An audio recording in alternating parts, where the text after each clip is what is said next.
Lee Summit is your destination for big city vibes and small town charm. Head to the downtown Lee Summit Farmers Market, where local meets fresh.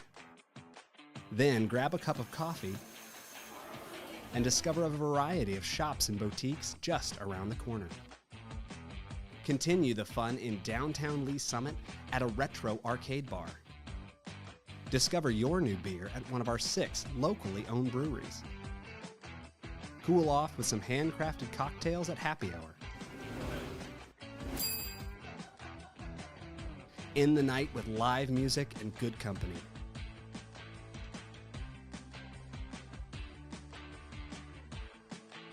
Lee Summit, Missouri. Hello, Lee Summit. I'm Laura, and this is your flash briefing for the week of March 10th. City Council will meet for regular session Tuesday night, 6 in Council Chambers in City Hall. Meetings are open to the public or watched live on the city's YouTube channel.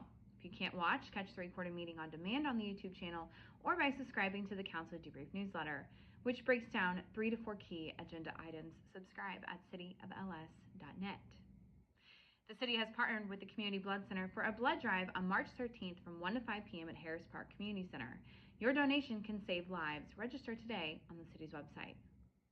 If you see a pothole, report it on LS Connect. It's a quick and easy way for residents to report common non-emergency concerns such as potholes and streetlights.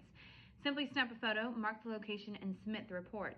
The LS Connect app is free to download on any Apple or Android device. LS Connect is also available online at cityofls.net. Looking for a career change or just starting out in the workforce? Attend the city's Career Fair and Expo on March 20th from 1 to 6 p.m. at the Gamber Community Center. Attendees can visit with hiring departments about job opportunities, complete applications, and interview on-site for select positions. Learn more at lspeople.net. And celebrate St. Patrick's Day in Lee Summit with Shamrock the Block this Saturday in downtown Lee Summit. This free block party kicks off at 10 a.m. and will have something for the whole family to enjoy. There will be games, candy, food trucks, live performances, and more. Get all the details at downtownls.org. Thanks for listening and have a great week.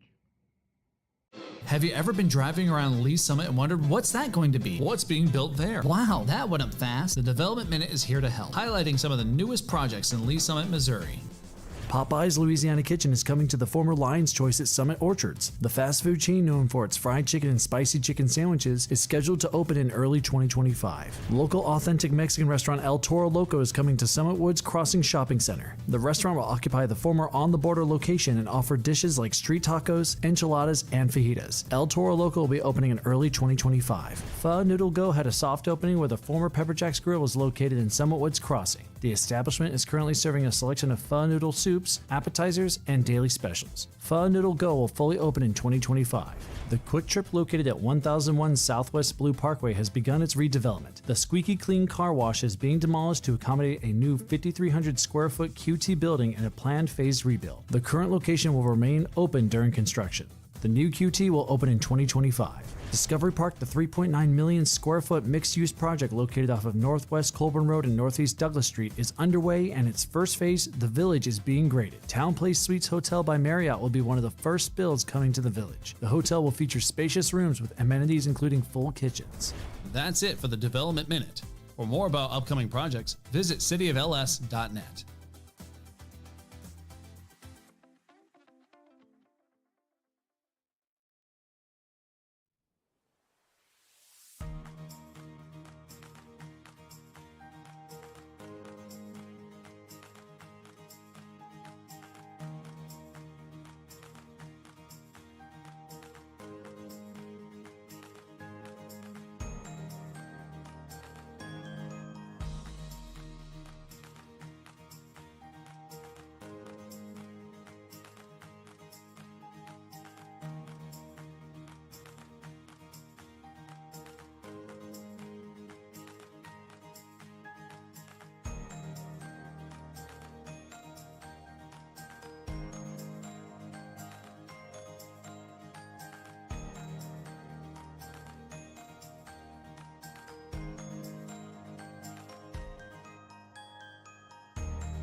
Traditionally, we think as police officers, those responding to law enforcement needs within the community. But honestly, we are there to serve our citizens, and our citizens do go into crisis. They do have mental health crises, and we're being called to those scenes on a regular basis. In order to help serve those citizens better, we did initiate the Crisis Intervention Team Program. These are officers that are specially trained to de-escalate crisis situations. Recently, we've brought co-responders onto the scene, licensed qualified mental health professionals housed within our police department, and they respond with those officers directly to those scenes where a crisis is occurring so they can interact with that citizen and get them the help they need right there on that scene.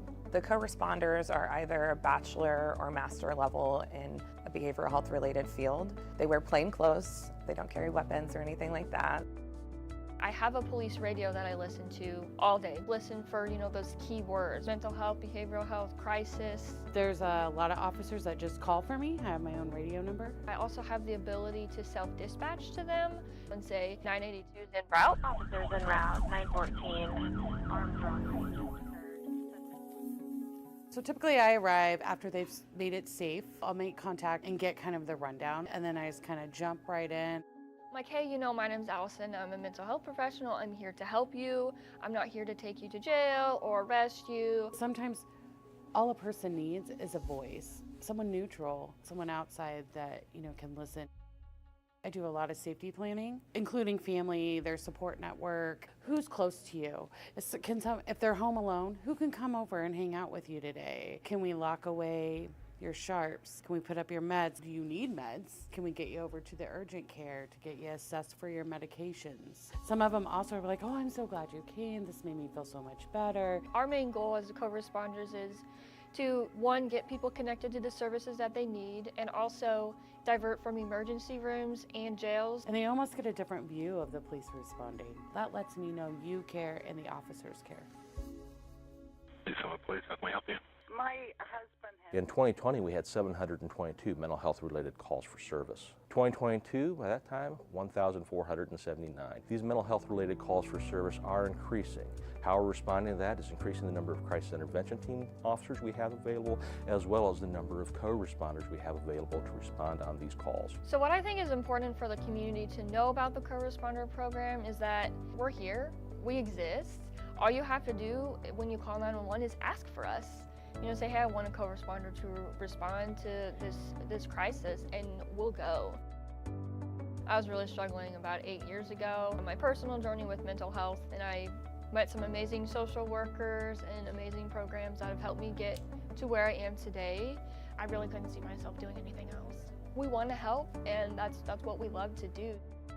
So I had a client, we got a call, she had some suicidal ideations, and she really felt that she had nobody. And and getting to know her story and getting to know who comes around and sees you, well, then we found a support person, and they responded immediately. And we made a plan. I called back and checked on her in an hour, and then I checked on her in 2 hours. We were able to get her into the additional services to where she talks to someone every week or more. I just took a person that really just thought they had nobody and nobody would show up for them, and show them you do. And you'll be amazed who is in your corner if you just simply say, I need a little help.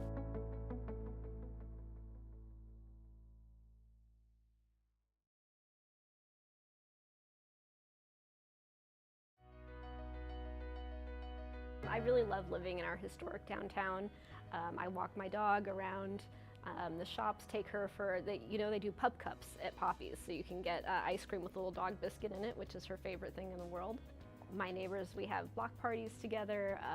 I really like how welcoming and how vibrant it is. It's an amazing place to live. Lee's Summit's a really great community. I love living here, and I just wanted to try to find a way to give back, look out for my neighbors, for the community. I've always tried to be involved. Before serving on city council, I used to volunteer with AFS, which is an organization that hosts foreign exchange students. So my husband and I have hosted kids from around the world, and then also volunteered with local families and schools. In my professional life, I'm a paralegal, and then in my personal life, I enjoy reading, sewing. I'm a quilter, so I just finished a log cabin quilt that I'm going to send to my aunt out in DC. I can't claim any of our council accomplishments for myself. This is always a team effort. But I am really excited about the farmers market and event space that we have coming in. It's still in the design phases, but I think it's going to be a really beautiful space, and it's going to really continue keeping our downtown thriving. It's been in progress for a long time, but I think that people are going to really love it when it's done. I think one of my top priorities is going to be attainable housing. That, for example, I've been trying to find a place for my mom in Lee Summit. And it's really challenging finding something that really works for a retiree who doesn't have a huge budget. Just trying to make it more attainable for people no matter where they're at in their lives to be a part of our community. Community is what we make it. Everybody should get involved in whatever way they can, whether that's just voting or whether it's joining a board or a commission or even running for office. What they say, the world is run by those who show up. So get involved however you can and make a difference in the community.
Good evening, everyone. I'd like to call to order the March 13th, 2025 Planning Commission meeting.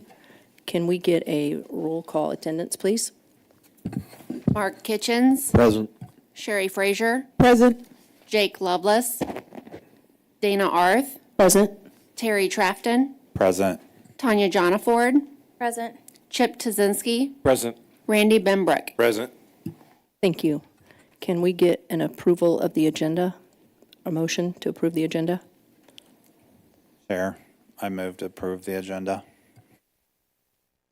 Second. Second. Okay. We have a motion and a second. Can we get a vote on that, please? Mark Kitchens. Yes. Sherry Frazier. Yes. Dana Arth. Yes. Terry Trafton. Yes. Tanya Jonaford. Yes. Chip Tazinski. Yes. Randy Benbrook. Yes. Thank you. Now is the time for public comments. If anyone has any comments about the business of the Planning Commission in general, I see no one. So we'll move on to the consent agenda. We have one item. It's approval of the February 27th, 2025 action letter. Can I get a motion to approve that? Chair, I move to approve the consent agenda. Second. Okay, we have a motion and a second. Can we get a vote? Mark Kitchens. Yes. Sherry Frazier. Yes. Dana Arth. Yes. Terry Trafton. Yes. Tanya Jonaford. Yes. Chip Tazinski. Yes. Randy Benbrook. Yes. Okay, we will move on to public hearings. Our first one is public hearing application PL 2024-326 preliminary development plan duplex 724 Southeast 10th Street, Reed Holdings GP LLC applicant. And is the applicant here or to make a presentation? Okay, are you, okay. So we need to swear in anyone who's planning to speak on behalf of this application.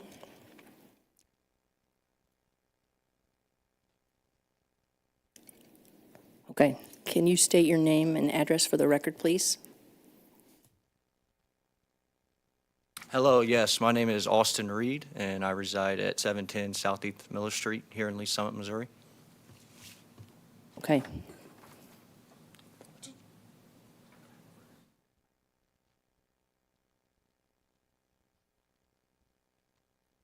Bear with me one sec as I pull this up.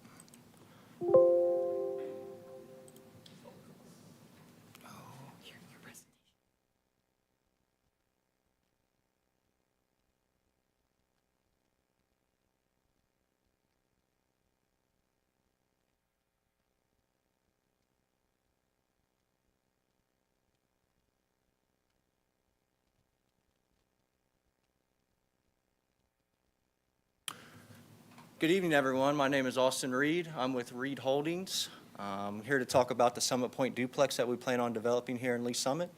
And I just want to thank you guys for the opportunity to present today. And if you're ready, we'll dive right into it. A little bit about us at Reed Holdings. We are a small real estate company, veteran-owned and operated by my father, myself, and my wife.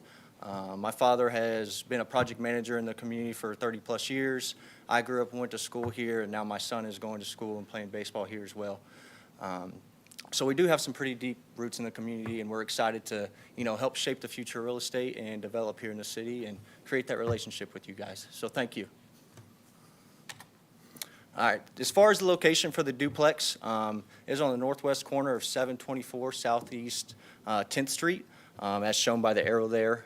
For a little more clarification, that is just south of Highway 50 and Oldham Parkway. A little better reference there if you know where the Comfort Inn is there to the right of your screen, right? We're just south of that. And as far as the location goes, right, behind us on the site is a commercial Tele Tire. To the west side is a commercial storage facility, and then to the lot across from us, that is vacant as well. And we actually own that multifamily fourplex on the same lot. So when we had our neighborhood meeting, right, there wasn't a lot of complaints. It was actually more excitement to kind of see the neighborhood be developed and finished off. Here we have our site plan. As I said before, right, it's already a developed street, so we have sanitary there, water there. It will be metered separately with it being a multifamily. And then as you can see, right, on the east side, we're about 32.6 feet away from that line. On the other side, 35.2, 25 in the front, and then our rear setback, as I'm sure you're noticing on your screen, is a little short. Now, we have asked for a variance from the city. I won't step on their toes too much. I know they'll get into that next. And then I also have my engineer Tom with me as well to help answer any questions that you guys may have about that.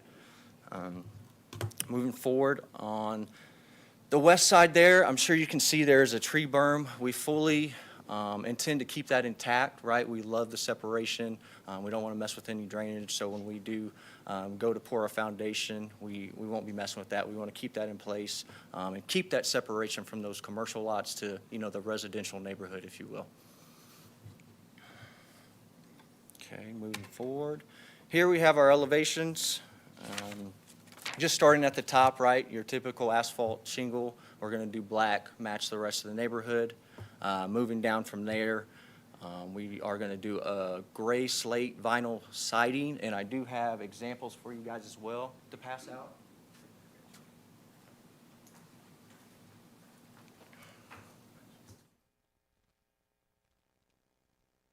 So it is just a Harbor Ridge double 5x12 slate vinyl siding with .044 thickness, right? To add a little bit extra durability. We didn't want to go too cheap on there. I know sometimes on the multifamily side, people go on the cheap side, if you will. And then moving all down, a modular brick wall on the front with your typical burnt red brick, right? Just your normal 4x2, 4x8x2 brick. And we did that, the vinyl with the brick, to kind of go along with the already existing developments in the neighborhood. 3 of the 4 houses on that street or multifamily units on that street are brick, and then with the other one being a siding. So we added both just to, right, add to the value of the neighborhood, if you will. And then moving on to our other elevations, right, the same materials throughout, so no change on this slide.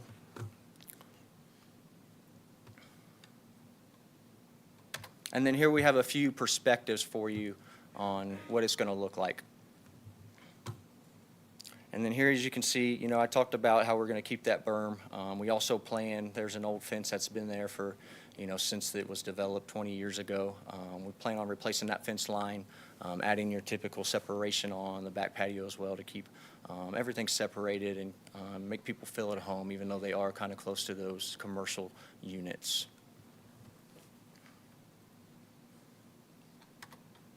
And that is all I have for you guys today. I'm happy to answer any questions that you may have. And like I said before, Tom is here with me as well if you guys have any questions for him.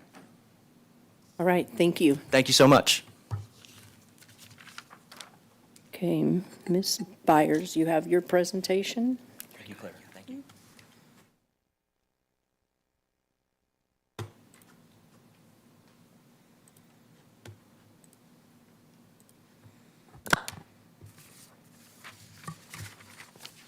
All right, good evening, Claire Byers, Senior Planner. I'd like to first enter into the record Exhibit A, list of exhibits 1 through 12. Exhibit A, 1 through 12, noted and entered into the record. The applicant is seeking approval of a preliminary development plan to develop the western portion of the subject 0.61 acre site with a 2-story duplex. The applicant requests 2 modifications as part of this application, an increase from the density maximum and a reduced rear setback. The subject property is zoned RP3 and located south of the intersection of Southeast Oldham Pkwy and Southeast Bridgehampton Way. To the north and west is commercial and industrial zoning, respectively, and to the south and east is the Bridgehampton neighborhood with a mix of RP3 and R1 zoning. The Ignite Comprehensive Plan identifies Residential 2 as the recommended future land use category for the subject property. According to the comprehensive plan, Residential 2 land use designation is primarily for small lot, detached, single-family residential, and medium-density multifamily residential housing. Residential 2 is often used as a buffer between low-density residential and other uses. The applicant proposes to add 1 duplex. This is a use permitted by right in the RP3 zoning district. The planned residential mixed-use district is established to provide opportunities for medium-density mixed residential use development at a maximum of 10 units per acre. The RP3 district provides for a mix of 1, 2, 3, and 4 family attached and detached dwelling units. The two-story duplex will have a brick front facade with vinyl siding along the sides and extending into the rear. The proposed architecture is compatible with the existing residential development nearby. Here's an additional view of that side and rear elevations. And then here's the proposed elevations in comparison to the quadplex on the eastern portion of the lot. So the called out notes that the asphalt shingle roof color will match the nearby existing homes, and the brick color will match the neighborhood development as well. And this existing quadplex elevation is kind of carried throughout that existing cul-de-sac. So the applicant is seeking a modification to UDO section 6.040 for setback relief. The minimum rear principal building setback in the RP3 zoning district is 20 feet for a duplex. The applicant proposes a 15-foot rear principal building setback for that northern property line, which is adjacent to the Tell Tire and Auto Center Zone CP2. Since the rear property line is bordered by over 100 feet of existing vegetation between the proposed residential use and the neighboring commercial automotive use, there is an existing wooden fence along the rear property line owned and maintained by the adjacent property owner. The applicant does plan to enhance that. And to the west of the subject parcel is an industrially zoned self-storage facility. The applicant will include a landscape buffer along the rear of the property with 11 new trees, 4 shrubs, and enhancing that fencing to mitigate any impacts. Given the extensive buffer plan proposed and the proximity to commercial and industrial uses, staff supports this modification request. The applicant is also seeking a modification to Ordinance 2607, which set a maximum density within the Bridgehampton development in 1984. The maximum density is 816 units for the overall development, not to exceed 6.97 units per acre. The applicant is proposing a density of 9.83 units per acre to develop 1 additional duplex. In 1984, the maximum allowable density for RP3 was 12 units per acre. In response to public comments, the City Council set a cap of 816 units for the development, resulting in a density of 6.97, consistent with the approved site plan at the time. Currently, the maximum density for RP3 is 10 units per acre. Staff supports the proposed density modification as it aligns with RP3 district standards and advances an objective of the Ignite Comprehensive Plan promoting infill housing development. I'm sorry, I need a moment real quick. Okay. The applicant hosted a neighborhood meeting on February 3rd, 2025. 2 members of the public attended, and 1 question was raised regarding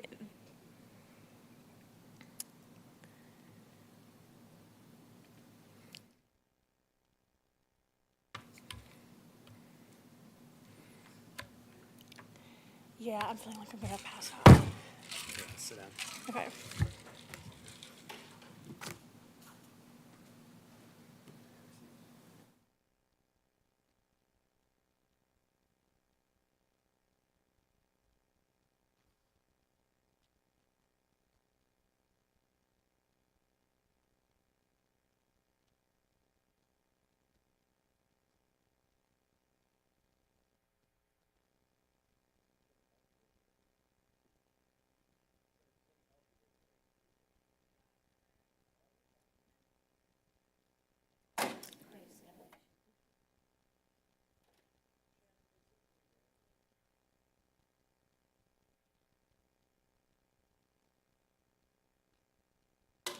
I'm pretty close to being done. Sorry.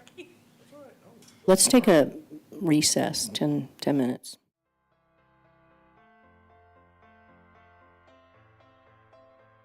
I'm Assistant Chief Jim Eden. And I'm Battalion Chief Ben Hicks. And today we're at Lee Summit Fire Station 3. Fire Station 3 was part of the 2016 no tax increase general obligation bond for public safety initiatives. The station was built and occupied in August of 2020. Unfortunately, due to the pandemic, we've not been able to give tours or have an actual ribbon cutting. So we want to invite you in today to give you the opportunity to see what goes on within a Lee Summit Fire Department station. Let's go take a tour. This is our admin side of the facility. We use this side mainly for offices. We have a lot of work during the day, whether it's training or doing reports or just generally taking care of the shift that we need to do. At this particular station, Station 3, we do have an assistant chief that works out of here. That person has their own office where they need to manage what's going on throughout the day with the shift and staffing, and as well as running calls out of here. The captain has their own office as well. What the captain does is at this specific station is in charge of both the fire truck that's here as well as the ambulance. And so with all those personnel responsibilities as well as running calls and reports, that's where they work out of.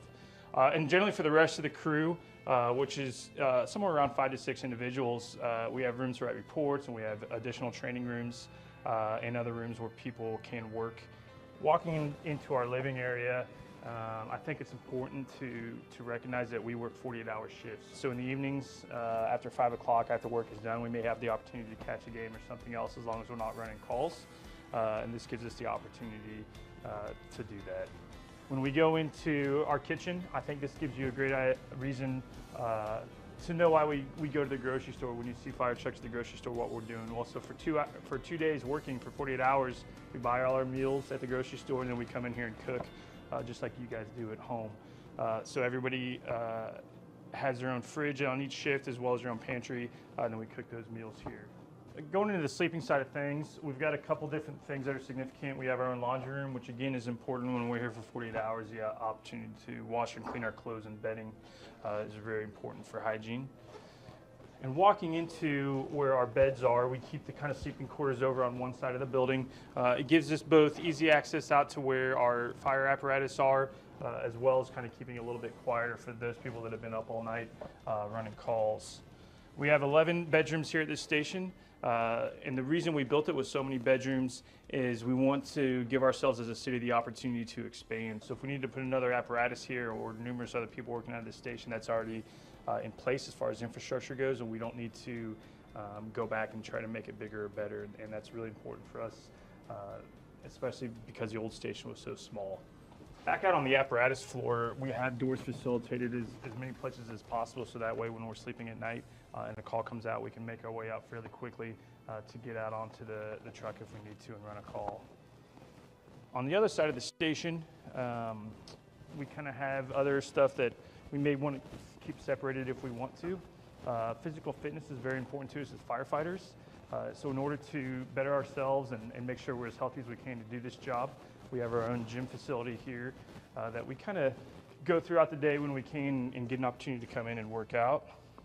Our goal when we run calls, when we get back to the station after calls, our goal is to get ready to go back as soon as we can to run another call.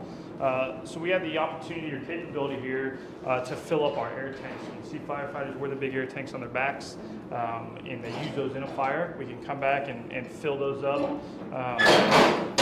and make sure that we're ready to go again when we're wanting to go run another call. We have our own workshop here. We work on a lot of our tools and making sure that everything's clean and operational, and this gives us the capability to do that, again, to make sure that we have everything we need and we're as capable as we can be running calls throughout the city. Cancer prevention is very important in the fire service right now. Because of that, we have an extractor machine, and what this does is gives us the capability when we come back from a fire, we can put our bunker gear into this machine and get all that really nasty crud off of our gear.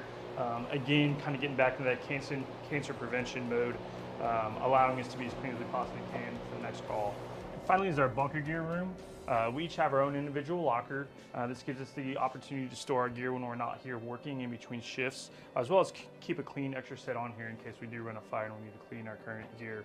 Typically, this is where your day starts off at the fire station. You come in and get your gear and put it on wherever you're working that day, and then you end the same way, bring your stuff back to your locker to go home after working.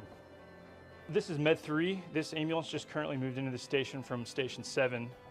Station 3, since we've had it built, has turned into one of our busiest stations in the city. Therefore, we wanted to provide the best care and the closest unit as we could. So we moved one of our ambulances up, and this became Med 3 for this particular instance. Out of this station, we also have Pumper 3, and that's a fire apparatus that they utilize to run the calls on this west end of the city.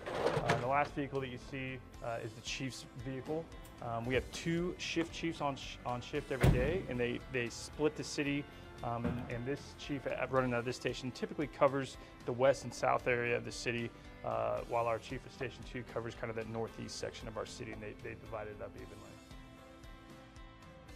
Thank you for going on a tour with us today. If you have any other questions about the Lee Summit Fire Department, please go to our webpage at lsfire.net or follow us on Facebook at Lee Summit Fire Department.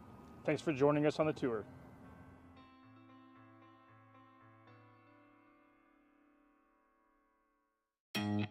Hello and welcome to Meet Me at the Market, your development update on Green Street. Green Street Market is enclosed and exterior work including roofing, glazing, tinting, and brick facade will be added soon. Wooden panels are up where glass doors will be, and workers are constructing utilities inside. When completed, a catering kitchen and concession area will be on the southwest side of the building, and bathrooms will be on both ends. Construction of the outdoor canopy adjacent to Green Street Market is ongoing.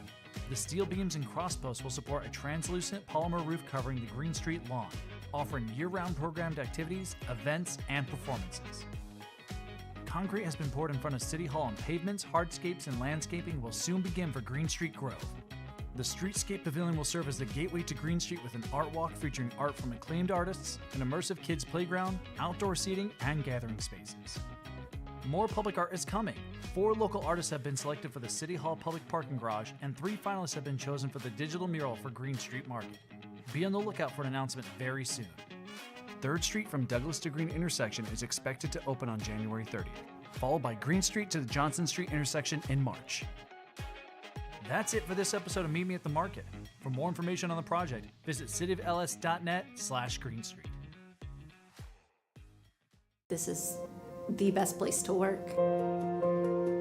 I love working here. I feel very blessed. I love it here. I look forward to coming to work every day, being a part of this team. Like a family away from home, where everyone feels like everybody knows their name.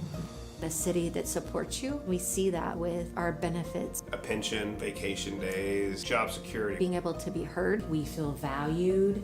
We feel respected. Lee Summit is a very progressive city. It's growing, it's thriving. We have this drive towards not just doing a job, but doing it with a spirit of excellence. I had the opportunity to continue to grow, regardless of 30 plus years doing this kind of work. It's more than just dollars and cents. We're here really to give back. Providing a service to better a community. To go out and serve people. To be a part of something bigger than yourself. If I would have known what I know now, years ago, I would have been here much sooner.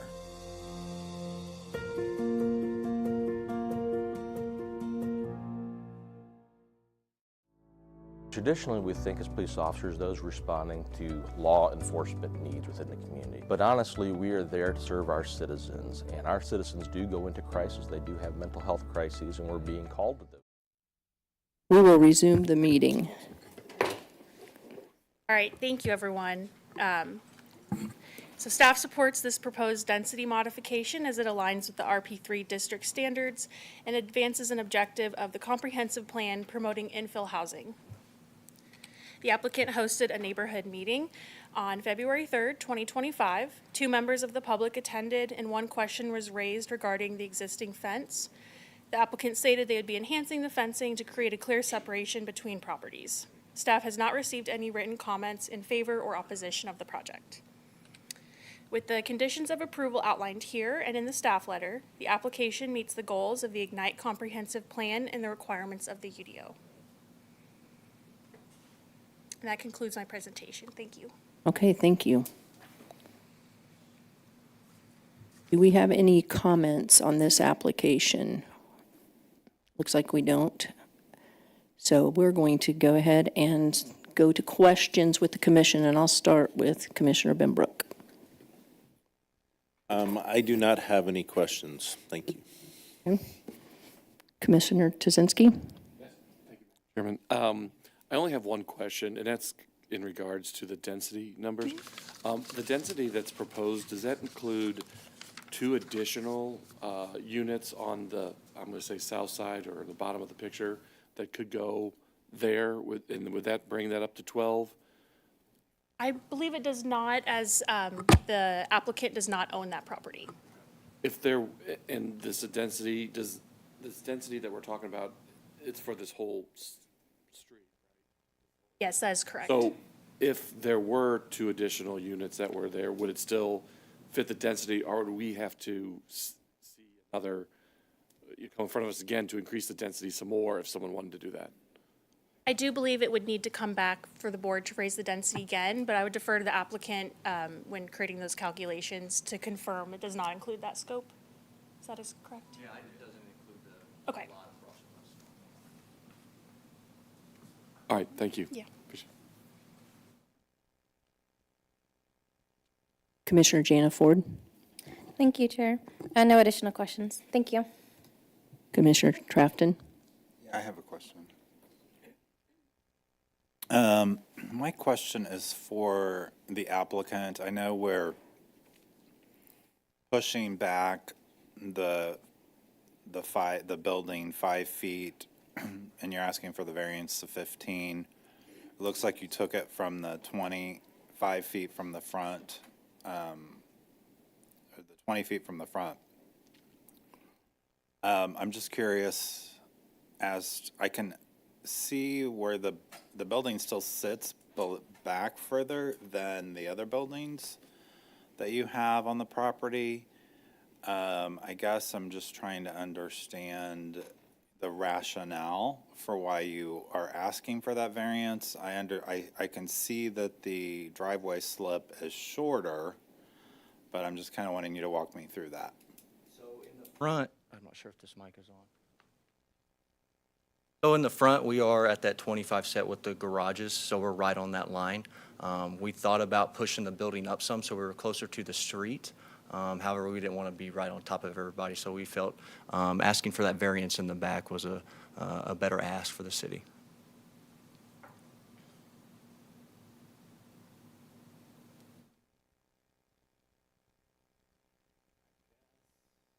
My understanding that the standard zoning front setback is 20 feet for building,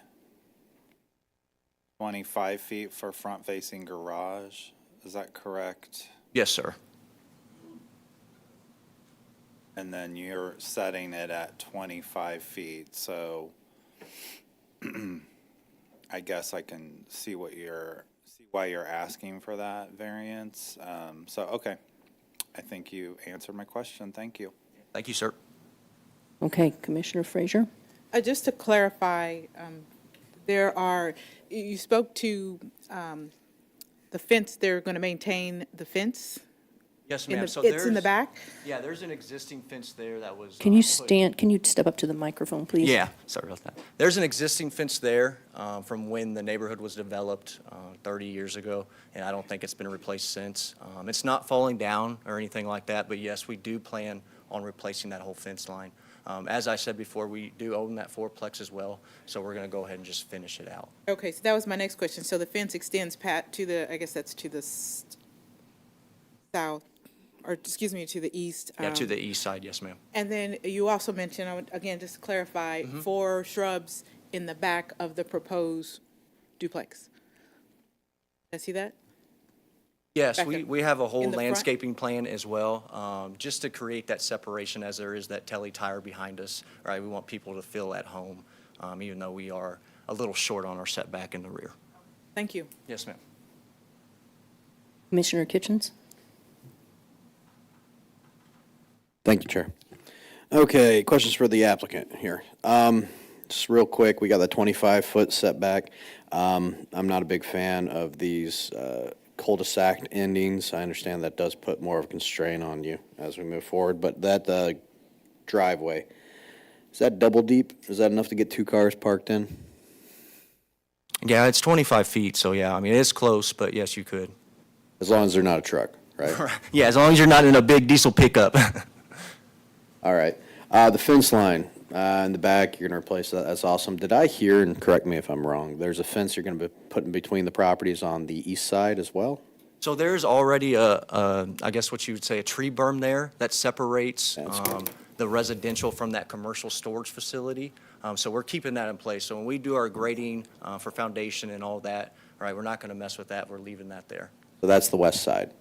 The other side's the east side. You got some poles on that side already. The east side, that is, so we own that whole parcel. Mhm.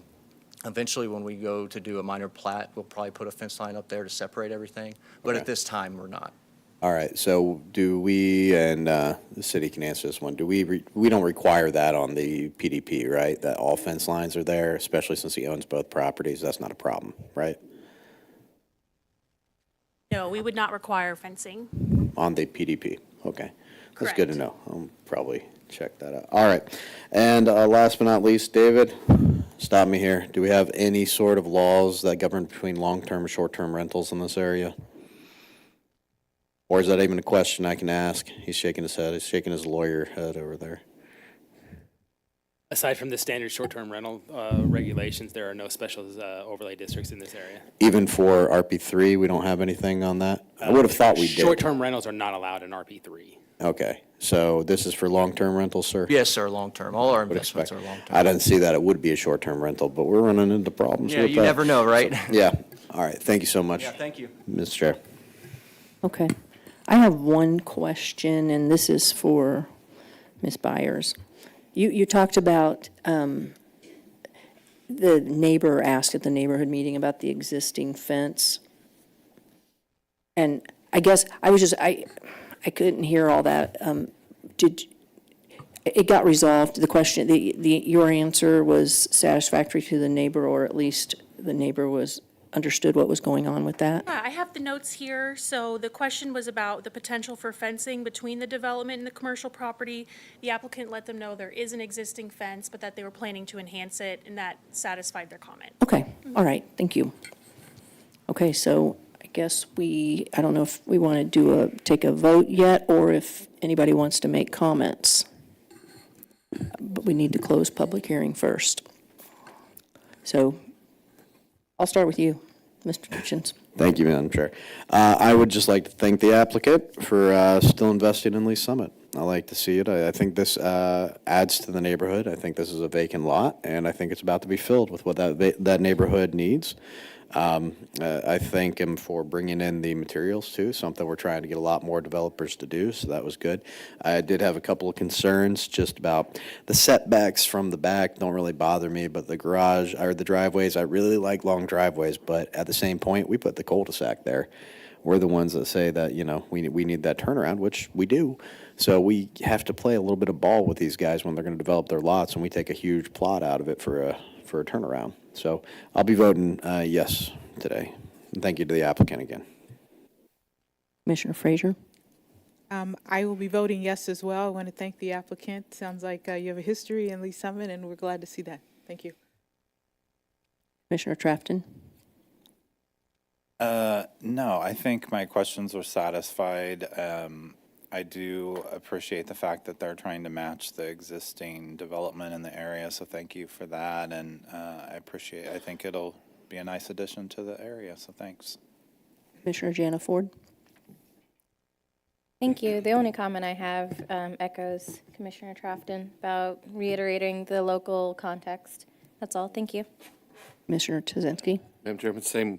I'm glad that we're actually looking at the other surrounding properties, trying to bring a cohesive look to all of them. I know that we had some of that at our last meeting, which I think for us, and it's good to know that a property owner wants to do that and make it pretty standard in that area. So appreciate it. Thank you.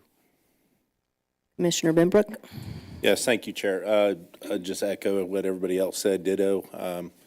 Grateful that we could work with them on that back easement, and I think it's a good project. Thank you. Okay. I concur with everyone else. This is a good project, and I appreciate you bringing in the siding sample. We like to see that stuff, so I will be voting yes as well. So I guess we're ready to take a roll call vote. Madam Chair. No, I'm sorry. Motion. Yeah. Madam Chair, I move that we recommend approval for application number PL 2024-326, preliminary development plan duplex, 724 Southeast 10th Street, Reed Holdings GP LLC applicant. Second. Okay, now we're ready for a vote. Mark Kitchens, Yes. Sherry Frazier, Yes? Dana Arth, Yes. Terry Trafton, Yes. Tanya Jonaford, Yes. Chip Tazinski, Yes. Randy Benbrook. Yes. All right, so the application has been recommended for approval, and we will move on to the next application. Application PL 2024-093, vacation of right-of-way. A portion of right-of-way at the intersection of Northwest Sloan Street and Northwest Main Street / Northwest Commerce Drive, abutting 7 Northeast Sycamore Street. Engineering Solutions LLC applicant.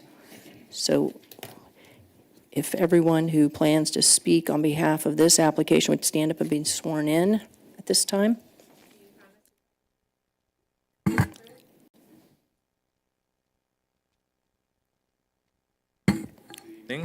We're going to do something a little bit different on this one. So typically, it's like the applicant makes a presentation. So this one's we hope to be a fairly straightforward application. So I'll make the presentation, but the applicant is here. I'm glad you answering said that you were questions. reversing the order because I thought I was losing my mind for a minute.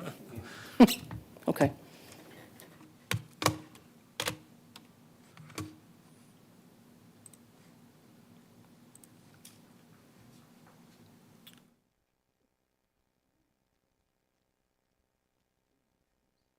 So junior, senior planner, I'd like to enter into the record Exhibit A, list of exhibits 1 through 11.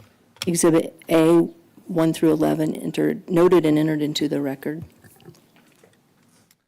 I guess I'll preface this application just to make a broader statement about the two right-of-way applications before you. So they are two separate projects, but they are similar in that they both are associated with projects that have previously come before the Planning Commission City Council and have received their respective approvals. So this is a little bit more of just kind of on the back end, some dominoes that kind of need to fall to make sure that those developments go through.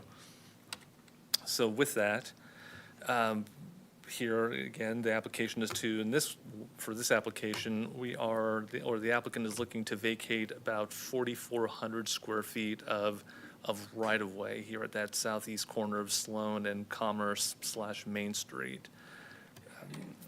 Just a little bit of background, the development that you see here on the west side of the street is Lee Summit Logistics that was approved as part of a final plat back in 2022.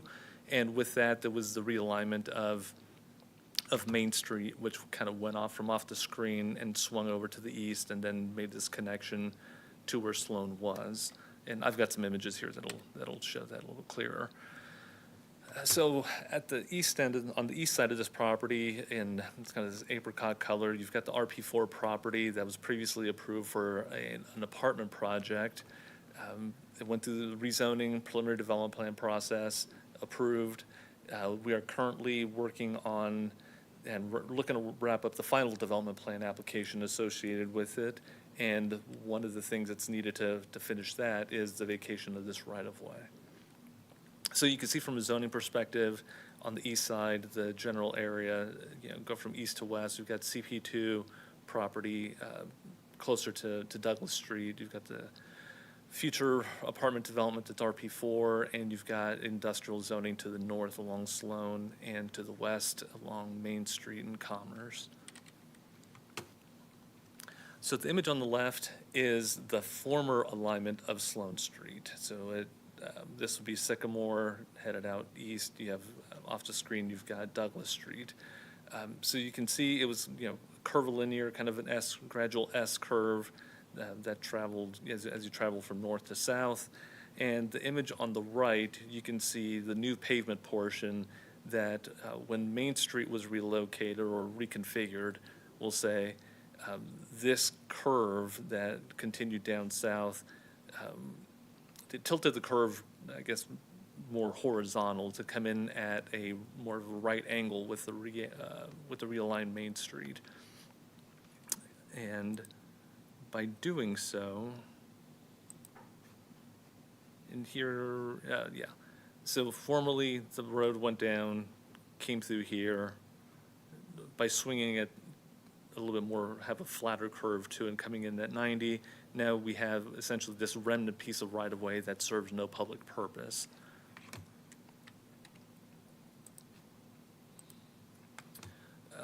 So the image here is kind of a screenshot of the final development plan that's currently under administrative review. So here you can see where the former road alignment cut through that corner of the property, where it rejoins down here. So that alignment down here stayed the same. The alignment at this other northeast extreme is still unchanged. It's just this middle part where it previously followed this more gradual curve, now turned flatter, and now form that more right angle intersection with relocated Main Street.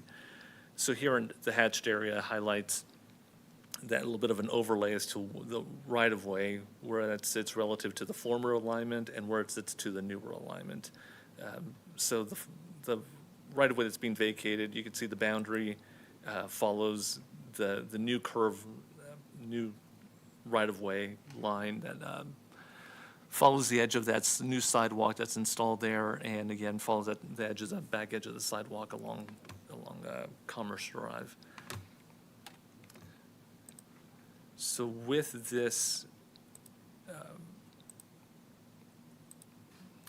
right-of-way vacation, what essentially happens is that this existing property line will essentially kind of push out a little bit toward the west, and all of that hatched area will then just be absorbed into the apartment project, and it's going to be kept as green space. So, yeah.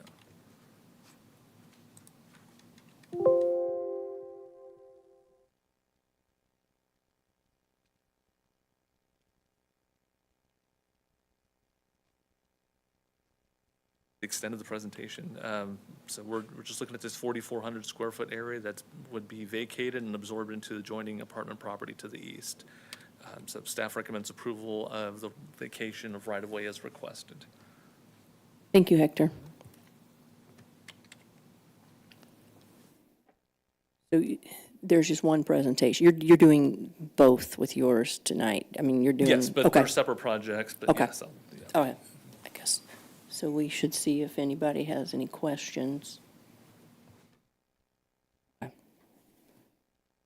I don't see any public, I don't think there's any public comments either.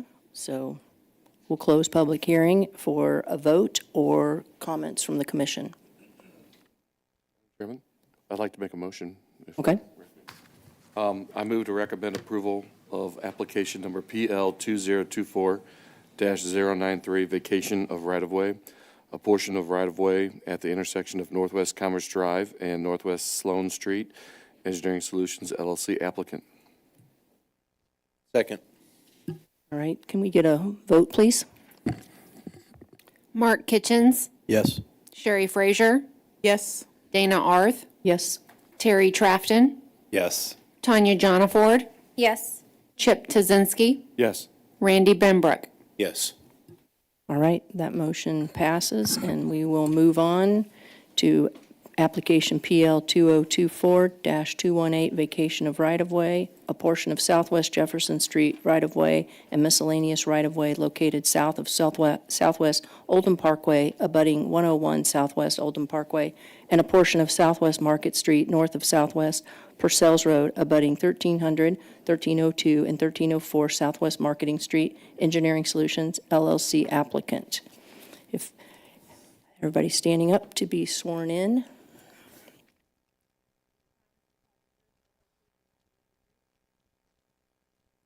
All right, Hector, we'll listen to your presentation now. Hector Sutter Jr., Senior Planner. I'd like to enter into the record Exhibit A, list of exhibits 1 through 12. Exhibit A, 1 through 12, noted and entered into the record. So this specific right-of-way vacation is related to the Oldham Village project that was approved by City Council on January 14th of this year. The larger image here just outlines the boundaries, the general boundaries of the right-of-way that's being requested relative to the existing conditions, and this kind of more inset drawing shows where those two areas sit relative to the approved plan for the area.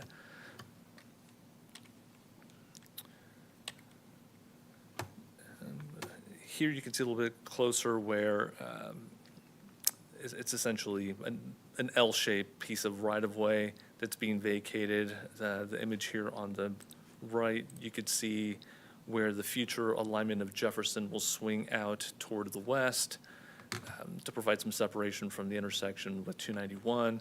And in doing so, we'll free up this middle kind of area to create a bit of a spine road to serve the pad sites that will be located at the southwest intersection of Oldham Parkway and 291 South.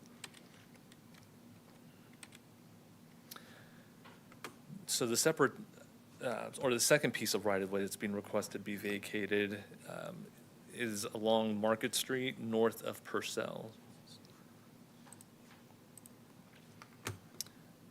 So what this will do is, again, it'll accommodate the configuration of what will be a new private drive, private street. We'll call it private drive. It'll accommodate a bulb and a turnaround that'll provide some access to two lots here that you can see here where it says noted as not part of the project. These two parcels here are not part of the Oldham Village project, at least at this time. So with that being the case, access needed to be accommodated, and this drive will provide that access so as not to require driveway access to come directly off of Jefferson Street. So again, you can see where this sits relative to the other improvements on future lots to the north and to the south that are part of the Oldham Village project. This one does have a condition of approval. Basically, since we were talking about an existing roadway that still needs to be realigned, we can't just vacate it now because it will still be used for a good amount of time while the construction of the new Jefferson Street will take place. So there is one condition of approval associated with that. So with that, I will yield to any questions you may have. Thank you, Hector. Do we have any questions? Okay, Commissioner Tuzinski. Madam Chairman, thank you. Hector, quick question. I know this is not part of what we're trying to do, but on this exhibit, this green, in the previous slide, please, on this spine street that you're talking about, is that a right in, right out from the main Oldham Park? Yeah, from Oldham there? You're right in, right out there? Yes. Yes. Thank you. Mm-hmm. Anyone else have questions? Okay.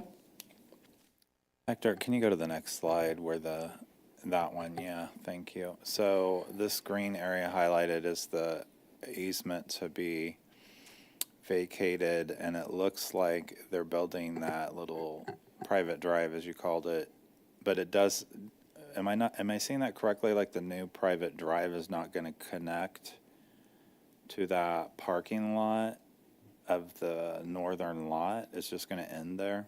It's like a turnaround?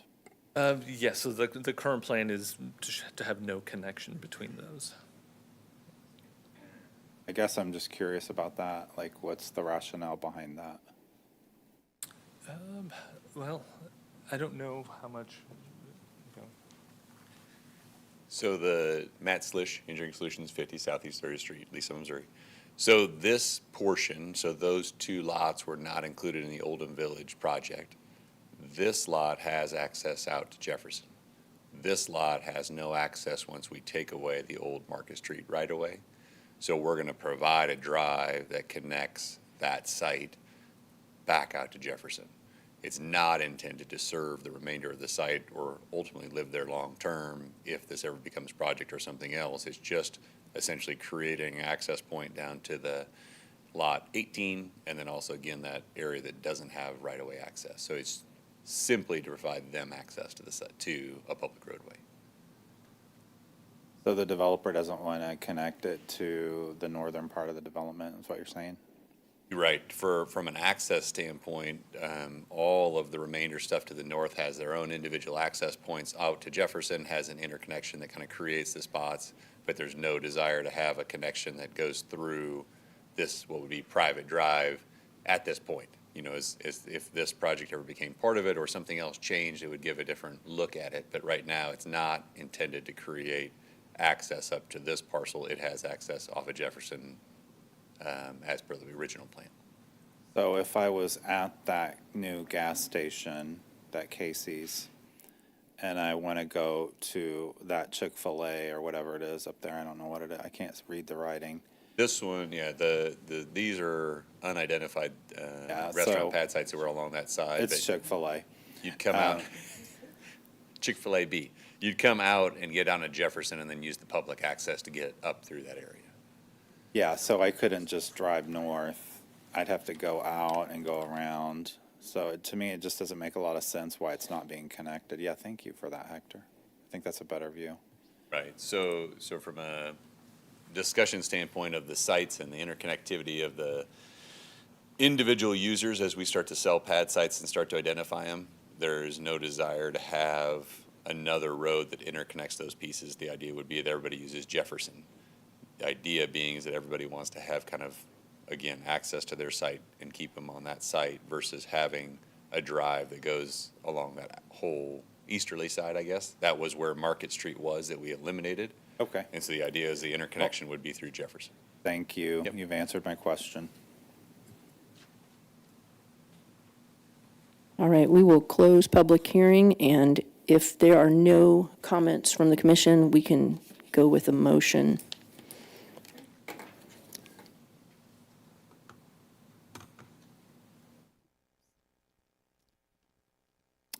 I move to recommend approval of applicant PL 2024-218. Is that the right one? Vacation of right-of-way, a portion of Southwest Jefferson Street located at its intersection of Southwest Oldham Parkway, Engineering Solutions LLC applicant. Second. Okay, we have a motion and a second. Can we get a vote? Mark Kitchens, Yes. Sherry Frazier, Yes. Dana Arth, Yes. Terry Trafton, Yes. Tanya Jonaford, Yes. Chip Tazinski, Yes. Randy Benbrook. Yes. Right, the motion passes. And now I guess we're ready for roundtable. Is there any this week?